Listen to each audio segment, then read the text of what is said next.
63빌딩의 건설 기간은 얼마나 걸렸을까요? 이 질문을 들으면 우리는 자연스럽게 숫자를 떠올리게 됩니다.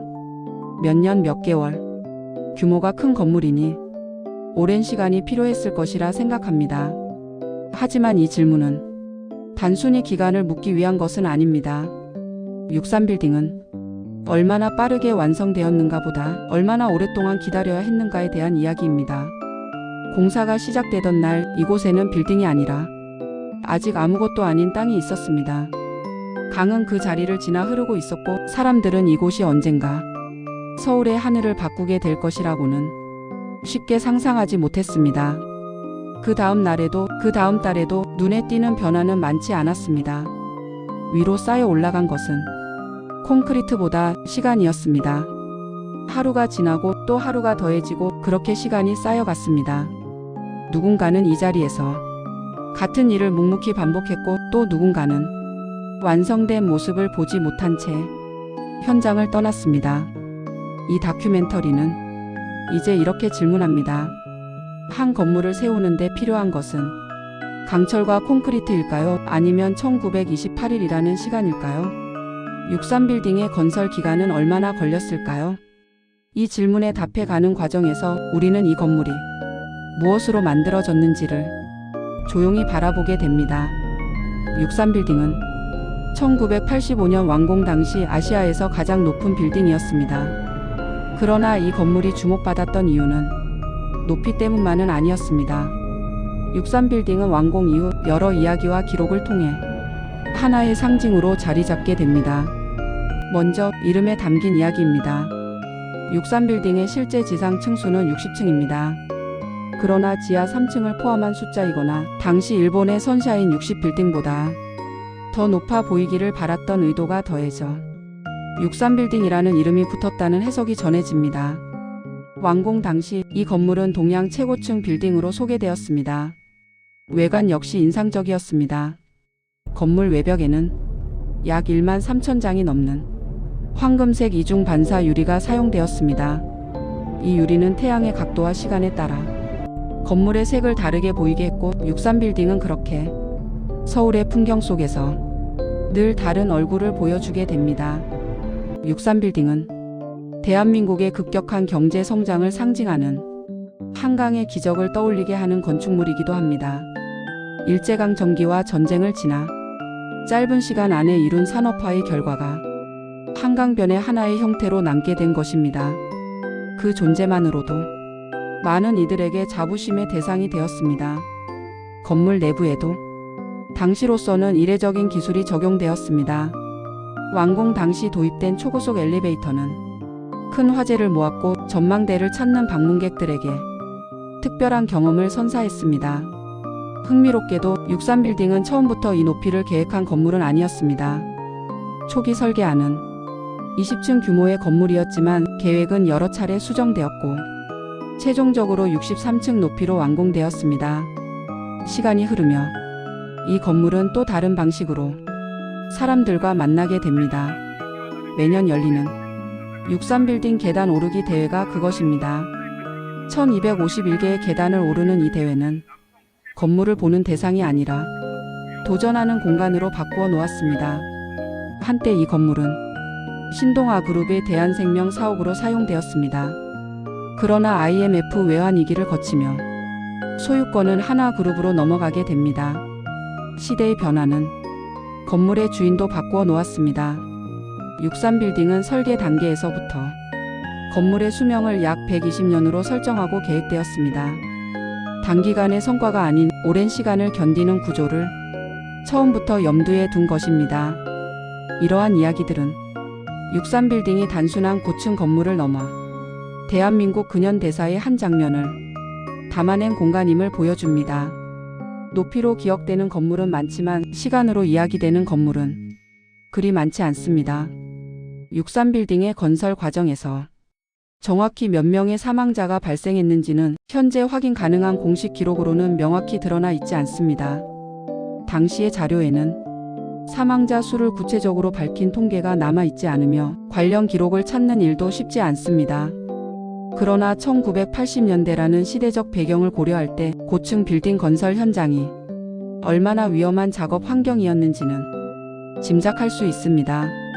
당시는 안전 장비와 제도, 현장 관리 기준이 지금과 같지 않았던 시기였습니다. 고소 작업과 중장비 사용이 일상적이었고 건설업은 산업재해 위험이 특히 높은 분야로 분류되고 있었습니다. 실제로 1980년대에는 건설 현장에서 발생한 사고로 많은 노동자들이 목숨을 잃었습니다. 이러한 사실은 63빌딩 역시 완전히 예외일 수는 없었음을 조심스럽게 떠올리게 합니다. 다만 63빌딩 건설 과정에서의 사고보다 이후 시기에 건설된 인근의 서울국제금융센터 공사 현장에서 발생한 노동자 사망 사고가 언론을 통해 보도된 사례는 보다 분명히 기록으로 남아 있습니다. 이 사건들은 대형 건설 프로젝트 이면에 존재하는 현장의 위험성과 안전 문제를 다시 한번 사회적으로 환기시키는 계기가 되었습니다. 63빌딩은 서울을 대표하는 랜드마크로 기억되지만 그 화려한 외관 뒤에는 항상 위험과 마주해야 했던 건설 노동의 현실이 함께 존재했습니다. 이 다큐멘터리는 숫자를 단정하지 않습니다. 대신 기록되지 않은 시간과 이름 없이 지나간 노동의 무게를 조용히 돌아보고자 합니다. 정확한 사망자 수를 알 수 없다는 사실 역시 그 시대 건설 현장이 안고 있던 한 단면이기 때문입니다. 기록이 남아있지 않다는 것은 아무 일도 없었다는 뜻은 아닙니다. 오히려 그 반대일지도 모릅니다. 그 시절의 건설 현장은 속도와 결과가 우선되던 공간이었고 사람의 이름은 쉽게 숫자와 일정 뒤로 밀려나곤 했습니다. 하루의 공정이 끝나면 또 다른 하루가 이어졌고 현장은 멈추지 않았습니다. 그 속에서 누가 다쳤는지 누가 현장을 떠났는지는 기록되지 않은 채 시간 속으로 사라졌습니다. 우리가 오늘 마주하고 있는 63빌딩은 그렇게 이어진 수많은 날들 위에 서 있습니다.